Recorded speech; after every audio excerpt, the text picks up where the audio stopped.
Cool. My name is Hinano, and I'm gonna be interviewing my Grammy today. Okay, Grammy. So first question, what is your full name given at birth? It was changed. It was changed. It was Betty Lou Marie Sevilla. And then it was corrected when I was baptized to Lolita Marie Sevilla. And then it was done legally when I was about 16 years old. So your original name was Betty? Betty Lou. I could see Betty. Okay, second question. Did you have any nicknames? Just lowly. Nothing fancy, nothing other than that. Okay, third question. When and where were you born? Wailuku, Hawaii, at the Maui Memorial Hospital. Okay. Can you tell me what your mom was like? Our great grandma.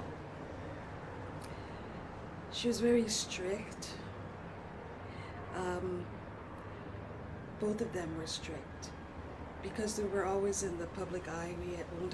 They owned a business and were very much involved in the community. So behaving ourselves was very important to them. Just like how mom treats me here. Mhm. Okay, can you tell me about your dad? Grandpa was even, he was a busy man. He worked a lot, did lots for the community. He got up at 4 o'clock in the morning to open up his Filipino talk show on the radio. And after that, he had his other businesses as far as delivering kerosene to all the people in the camps. I went along with him. And also we did, he had his little stores, his furniture store, used furniture. We cleaned and fixed up old kerosene stoves and refrigerators. We did a lot to just, for the community and to, have food to eat. Just those things that we had to do. We had a little farm, 200 papaya trees. We had goats of 50 herd, and we had pigs, chickens. There was a farm a livable farm where you had to, if you wanted to eat chicken, you'd go and catch it. So like an actual go get it yourself. Yes, kind of go farm. get it yourself. It wasn't, we go to McDonald's back then either.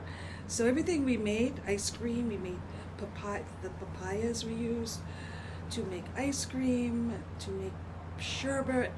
We did a lot of hands-on and things, that we learned how to do with my mom, with Grandpa too. Everything was, because he was an immigrant and self-sufficient, he didn't work in the fields because he chose not to, so he became a businessman, a very hard for working person. That's good.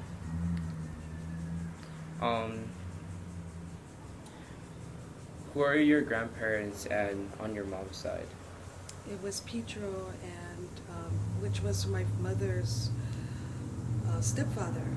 Her father passed when she was 3 years old. So, and Grandma Teresa was wonderful. She took care of all of us. Besides, she took care of Leola, your oldest sister, your mom, all the way till she went to preschool.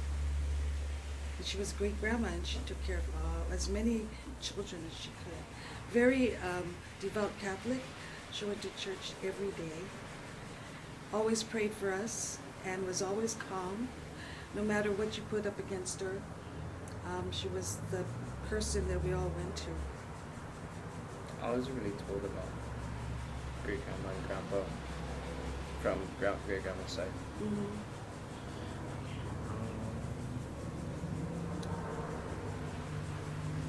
Who are your grandparents from your dad's side? I never knew them. They died when he was 12, so I did not know him. I only met and knew a couple of his brothers, an older brother that lived here, that he followed from the Philippines. We called him Tata. He was like a grandpa to us because he was older. Mm-hmm. Grandpa was the youngest, so Tata, which we called him, was like our grandfather, a very nice, quiet man. I learned how to cook with him because he was a cook at the old Wailuku Hotel. Oh, for real? Yeah. Sick. Tell me what you know about your great grandparents, like names, where they're from, and about them. All I know as much as only grandma's side. Grandma and grandpa was, they were both from Cebu. Grandpa loved to play play his instruments, his banjo. Grandma was always with the community doing prayers, prayer groups.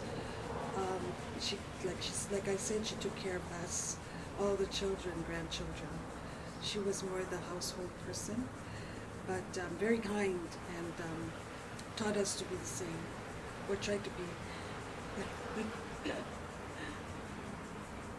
Okay, tell me about where you grew up. I grew up right here. I'm at my sister's house here in Wailuku.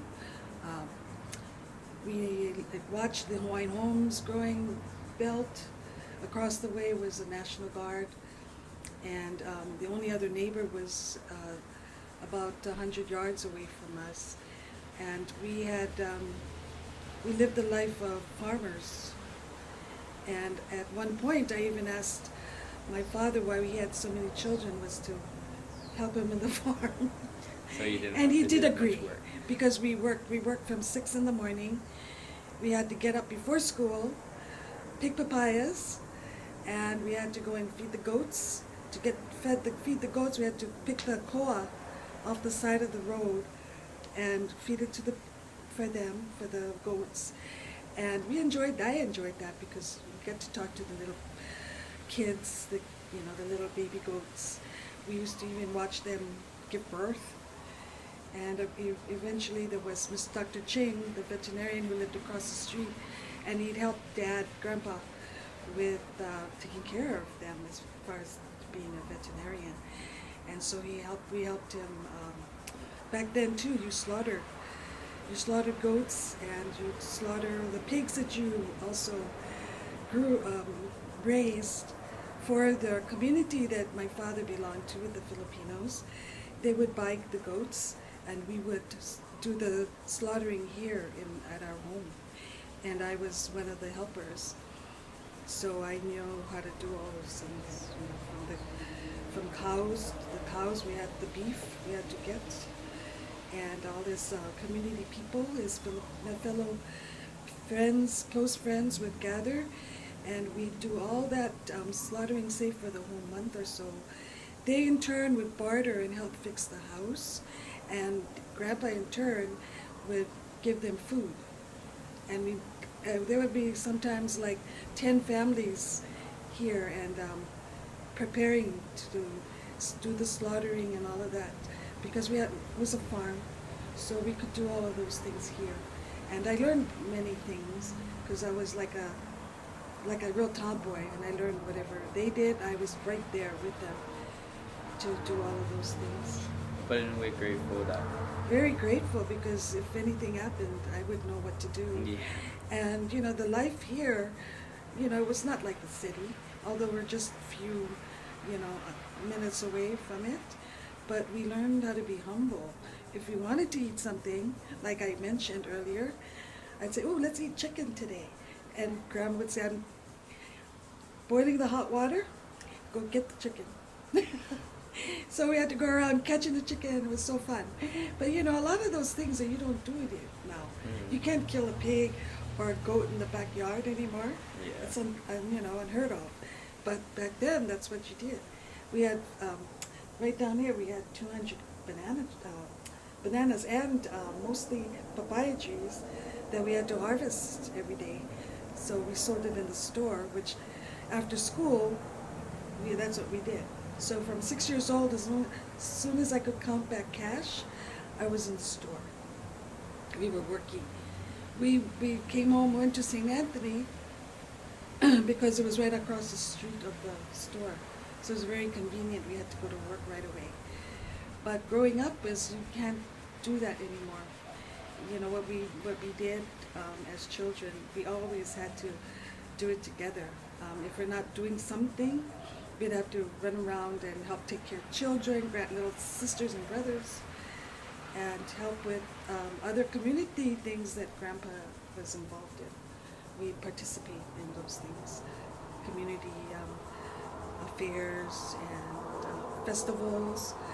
He was always the lead, the person in charge, so we would have to assist and do fun stuff like that. Well, it was fun for me anyway. Sounds fun. And we also had to learn how to play the piano. We had piano lessons, we had dance lessons. Not only I learned the Filipino, Spanish, and the hula. We had to do everything. We didn't leave the house just to go out and play at a friend's house. My father would always say that you'd have to be in a club or something like that. It had to be instructive, something that you could go to. So that's why we participated in plays in school, and I was part of Sing Out for years, the first Sing Out Maui, all those things but you don't go out just to go out and hang. We didn't do that. We didn't even go to the beach to hang because there wasn't part of the deal. It was you had to be doing something constructive, like being at a meeting and starting something or planning something. That's what life was like over here, for us anyway, for me. So I wouldn't survive Santiago Beach every day. Yeah, you would. Your grandma would say, "Watch out for the sharks," or something like that. But it was watch your skin because it's gonna get dry. Yeah. But a lot of those things we did other community things. That's why I was mentioning we had to be good kids. We tried to be. It was one of those things. You can't do this, you can't do that, because they would say the walls talk, and people will come back and tell on you, and which they did, even if it was a minor thing. But it was because Grandpa was such a social butterfly, I would call it, because everybody knew. Yeah, we went to parties every single week. A birthday party, a wedding party, all kinds of celebrations. We were gone every single week. Sometimes we'd get tired. My mom would get tired, and she'd say, "You go with Daddy." And so but because we also entertained, we danced, we sang.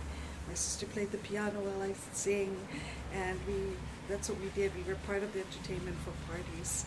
And it was not, when you think about it now, it wasn't a regular child upbringing.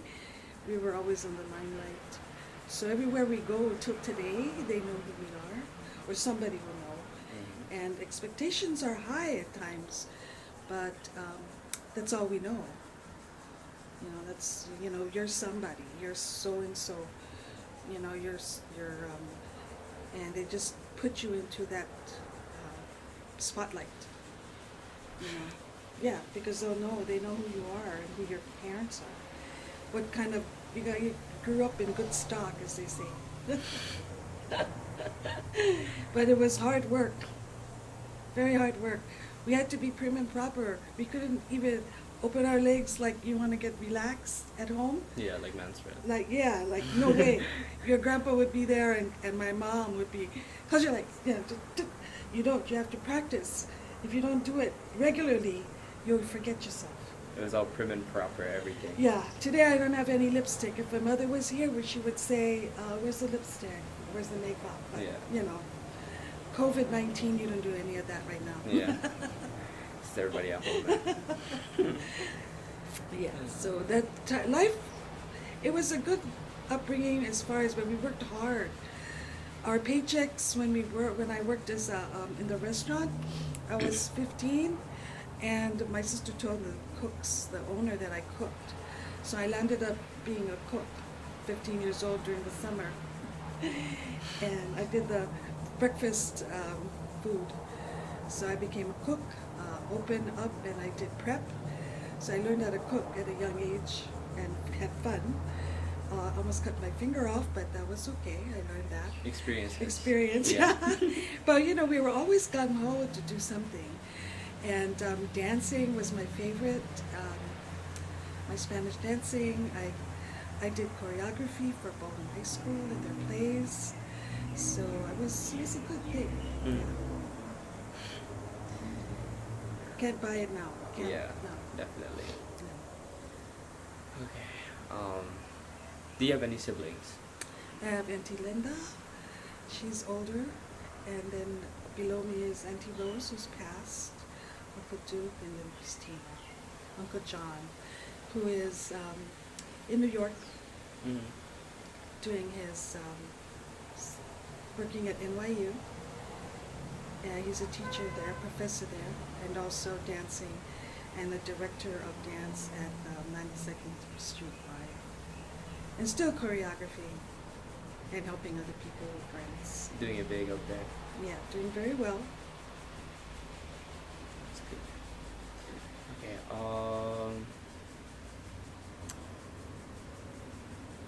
Tell me about school.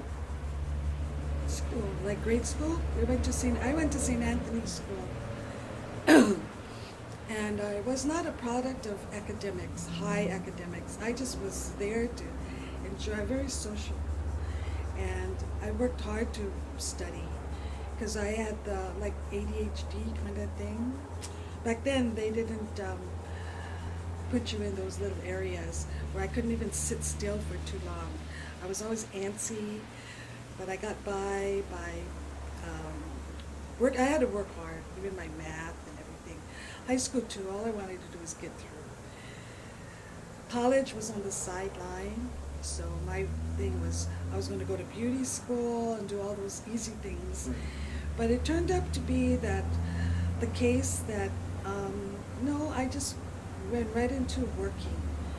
And eventually as you work, you have opportunities to better yourself from going to workshops or the companies putting you into areas where you have to learn a specialty. Say like like lawns, where I worked, they would send us to classes to be in cosmetics, we could have gotten to pharmacy, but I didn't.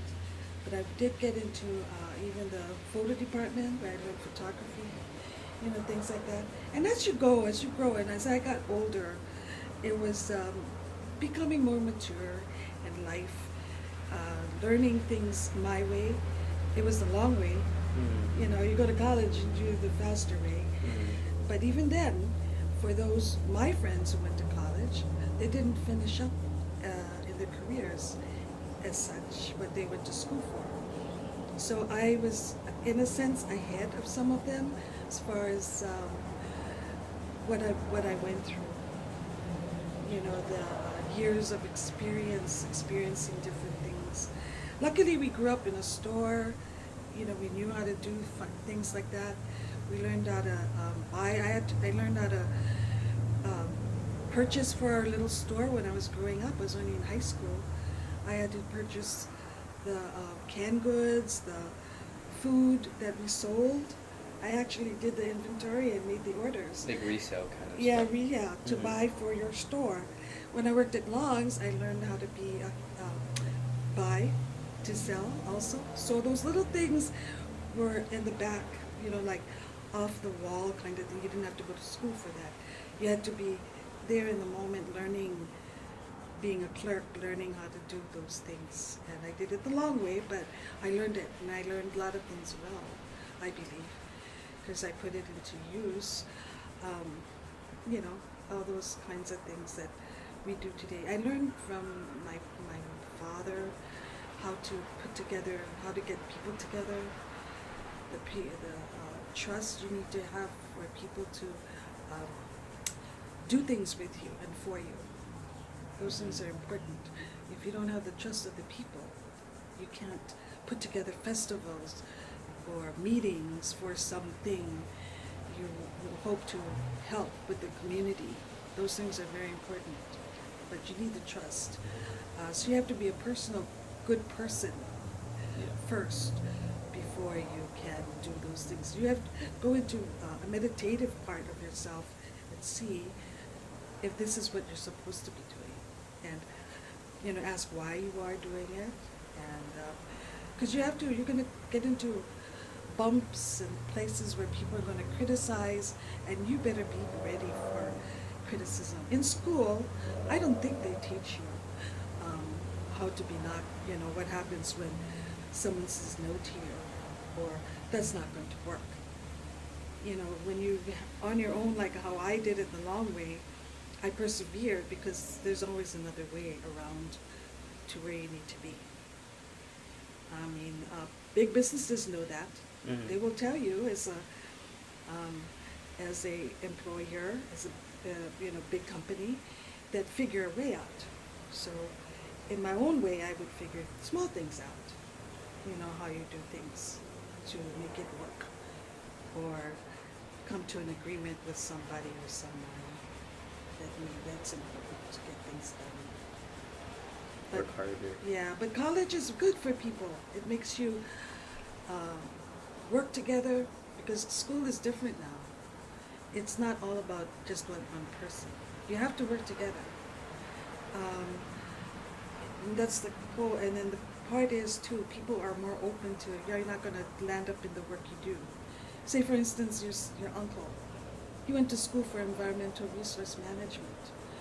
And then when he was going through it and going through all this finishing up of school, he decided, no, that's not the route he wanted to go to. But he took a second major of business management, a minor, and went that path. So it's always open because you can be one thing and then change your mind and do something else. Like a teacher will retire and then go to the airport and work somewhere at the airlines. It's just totally different from it. But you gather all your experiences, and then at a certain point, hopefully you'll learn that this is what you do best. And what you're happy with, you have to be happy with what you do. Otherwise you can't keep going.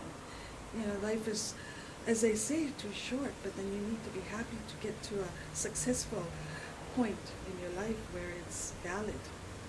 Yep. That all you went through was valid. It's validation that, I did that. It's fine. Should I have done something? Maybe. Yeah, live it. You gotta take it in the now. Yeah, Yeah. do it, and if an opportunity arises, then by all means, really think about it and see how it could help you. Mhm. Because it may or may not, but sometimes a chance, and find out, what happens if I don't like this? What happens, what are you going to do if I don't, Yeah. like what I'm doing? You don't want them to say, oh, you should have told me. You don't want that. Mhm. You should be able to say that this is not for me. I can't do this, and then with good intentions and all of that. Okay.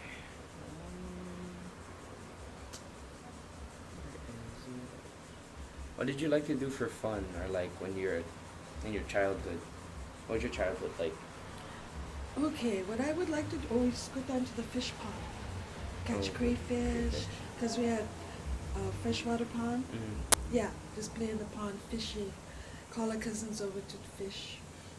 We would fish tilapia, and then we would go catch crayfish, or just sit in the water, in the cold water. In the freshwater pond, yeah. Yeah, right down the road, right down the road. Slick said I can't like do that because it's all dried up. Yeah, pretty much. Sometimes it's like now it's coming up to be cooler. Mhm. Sometimes the water will seep out from underneath, Yeah. and it will come out. So, and it feels so good. I It's was from fresh one day water. when it's full. Bring Yeah, all my check it out, friends. because it's healing water. Yeah. Did you want to know when we were children? Um. You mentioned when I'm my childhood. Oh yeah, your childhood. Okay, yeah. Here, I'll skip. Tell me about your childhood. Okay, we actually after we do all our chores. Mm-hmm. What I told you was before school. Now when there's no school, Mm-hmm. we do the same, but we'd have to go to the store. And we stayed at the store with Grandma and Grandpa. Or they had airflow. They took care of the parcels and all of that, the baggage or things being shipped out for Hawaiian Airlines. Grandpa did that. And we were part of that too. So we were really not home too much by ourselves because we brought to work with them and we helped them at work. Even if it was taping stuff on the boxes, helping somebody close it up. We had to carry things when they would come and deliver it so people could pick it up from us. We were like UPS. Except we didn't deliver. They all came to us. And then we had the store, and we had to learn how to work the store. So we were always at the store. When Grandpa bought the building, we became landlords. And we took care, Grandpa, when he bought that building on Mill Street, he had would-be homeless, I called them, people, because they were a couple of them were alcoholics, and there were single men from the mill that worked in the mill. No women, and they all lived in the rooms upstairs like the old days. Who is your spouse or your partner? Gilbert Eugenio. He just passed. We were married for 40 years. Prior to that, it was your grandpa, Nelson Waikiki. We met when we were in school, probably at a football game. Yeah. Just like that. And then we were married for 7 years. Okay. And then I worked at, where else did you know? Then he passed early on. And then I was with Gil. I had Keola and Kilipaki. And so that's, and then we were all a big happy family. We were all very close, everybody, from brother-in-laws, laws, and in-laws, other in-laws. Okay, tell me about your kids' names. Leola. Leola, her middle name was left for her to have by her great-grandmother, Kianui Vahinui, and that name was left for her. It was something else, nothing that I created. And Keola, well, when Keola came along, before she was born, your mom, Leola, told me that my next child should have a Hawaiian name. And I said, okay. And I asked her why. She said, because we're Hawaiian. Oh. So I said, okay. So we had this meeting from the pond, from all things pure and life-giving. So we had that name given to Auntie Alice Namakilu in Honolulu, which was a friend of Grandpa Gil's aunt. So she took the name and slept on it, like they say. She had a dream name, and it became Keola Mainamea Mai. So people would say, Lolita, your oldest daughter is Leola and your second is Keola. How is that? You planned that? I go, no, it wasn't planned. It just happened. It just happened. So that's pretty cool. And so for your uncle, Kilipaki, it was, AB is what they called my father. Kilipaki is what they called his grandpa, Gilbert. And Eugenio is grandpa's last name. So if it was going to be a girl, it would be still AB or Abby. Kilipaki would be the same, and Eugenio. So it's only necessary to put that in. Yeah. So just in case. Just in case. Because so now you see that the name given to your uncle was from your grandpa. He had the plan. But your mom had, and she lives by her name, Kianui Noi Vahini Ui, very colorful. Sometimes. So like they say, you have to be very careful of how you name your child. Yeah, because they can come to live up to that name. Oh yes, they do. Colorful and vibrant. It's like, ooh, did I do that? No. Okay. What are some important life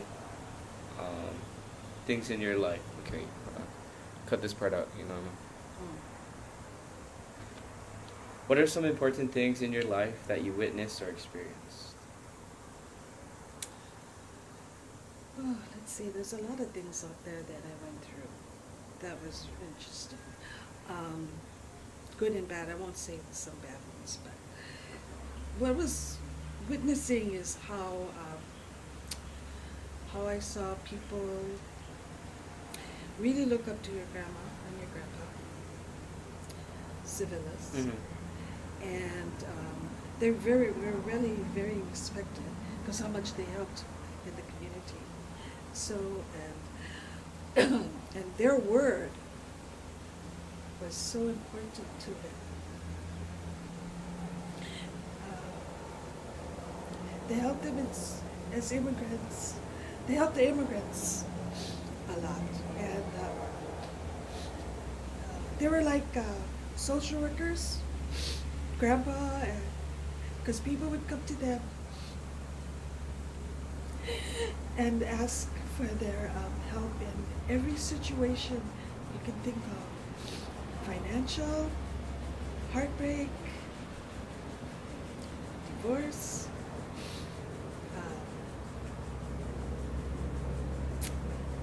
All those things that we couldn't, that you'd have to normally go to a psychologist or something. They reached out to them a lot. They had, we saw a lot of that, and they never denied the people. They'd come 10 o'clock at night if it had to be. And at one time I said, there's too much. But then you could see the need. And then when they got older, they started coming to me. And I couldn't say no. I couldn't, like, help me with my immigration paperwork. I didn't have an office. I landed up going to their homes. And thinking of how, because they couldn't come to me because I didn't have a place. So when I went to them, I could see how they lived and how fortunate I was not to have lived that way with so many people in one little room in a house. They didn't even own it. They still had to pay rent. And how much they needed someone to say it's okay. For them to, that was the biggest thing.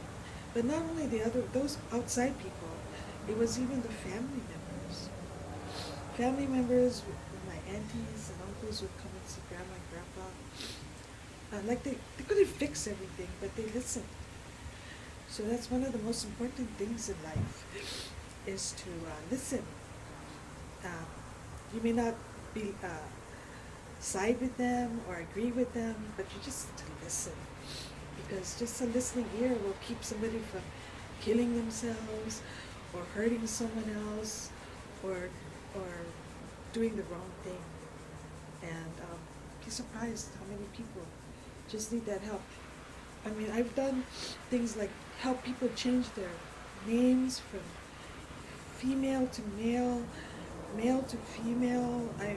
Because I'm a notary and I learned how to do paperwork, help them do divorces, because they're too ashamed to go to a lawyer. I've helped them do those things. Go with them to immigration and watch how the immigrant person, the officer, treats these people like animals, like dogs. It was just heartbreaking that grandma and grandpa was going through this and not telling us, but go ahead and do it, and but when you start and help, then you see this, but they never complained.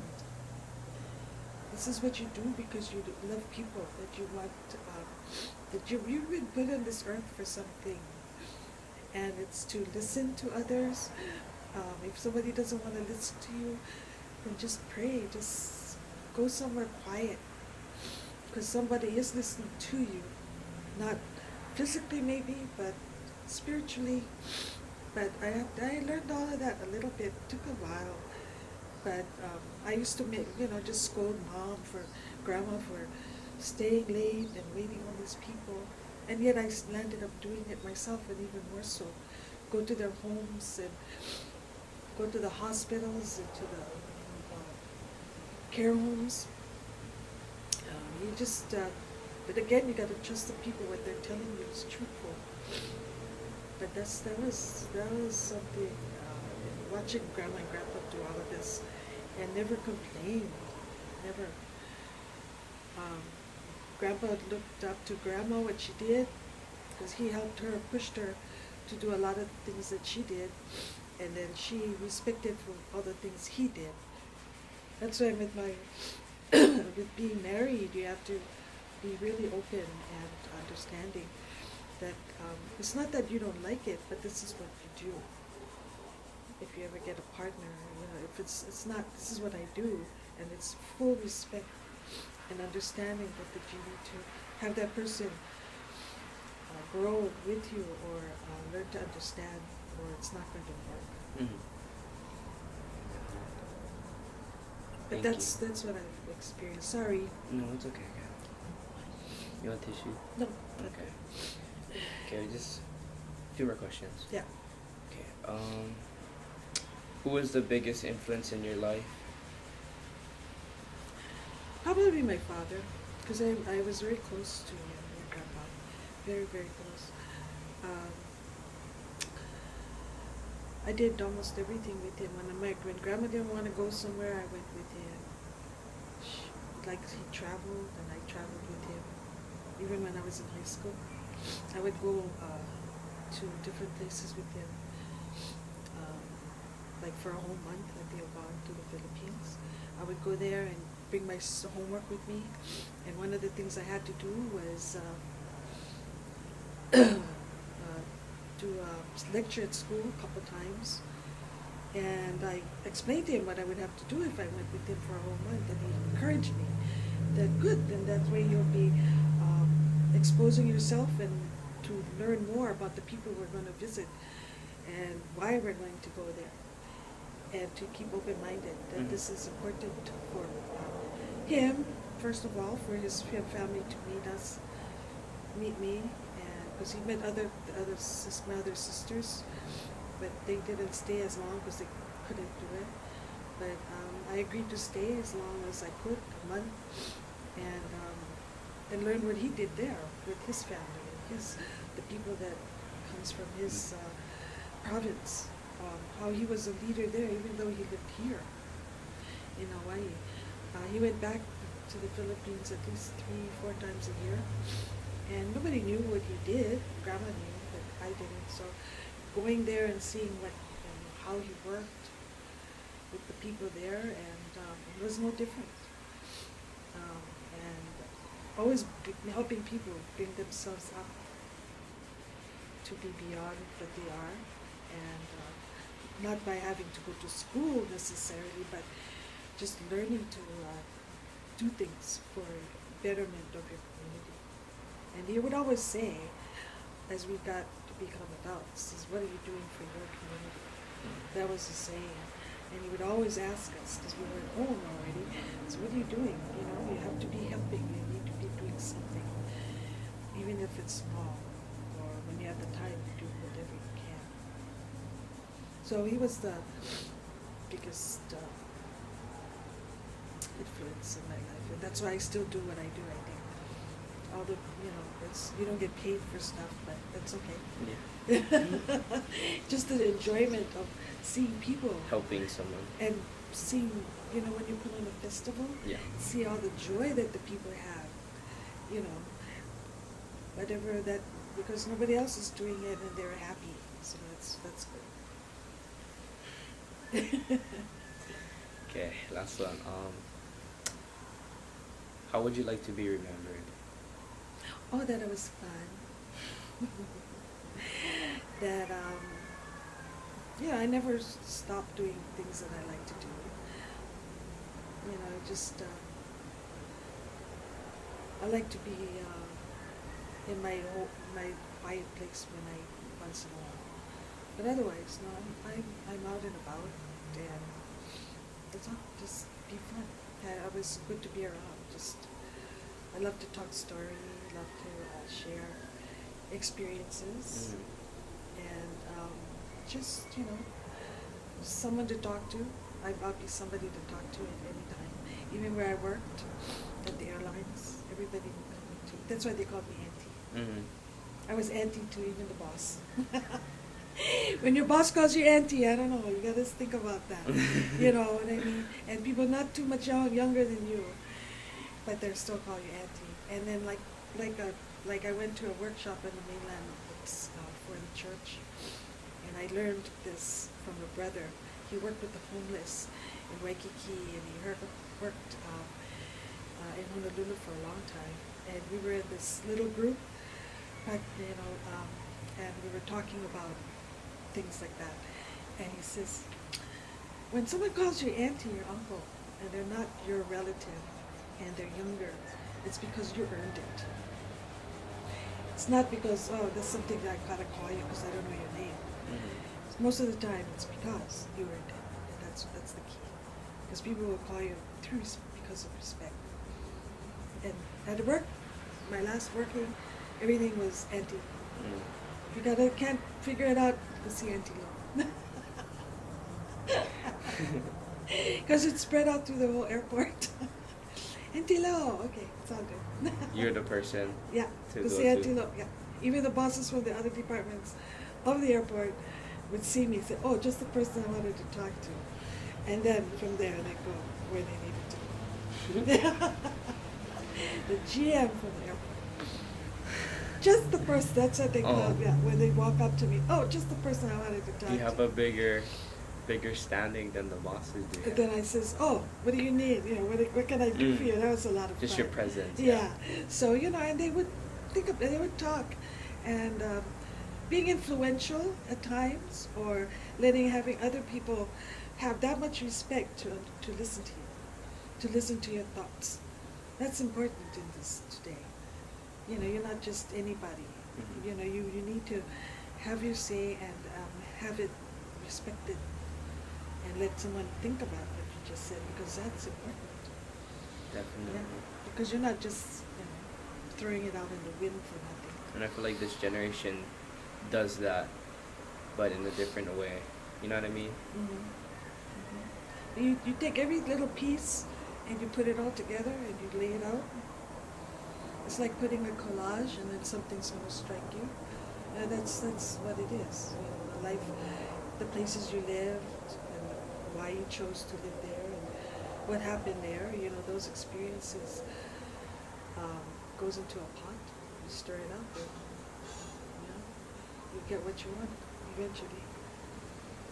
And the happiest places, as I say. But you do good here, and you can you imagine what it's going to be like life after? So that's the whole point. To make the experiences and share. Yes, and do good things with it. Learn or help somebody, or just the thought that you did help or try to. Because you can't.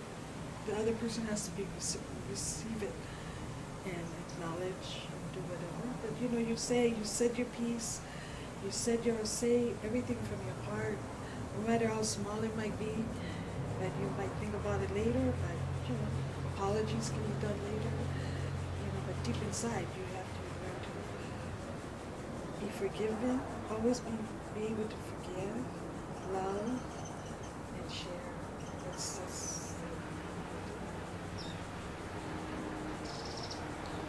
okay. Yeah. Thank you. You're welcome.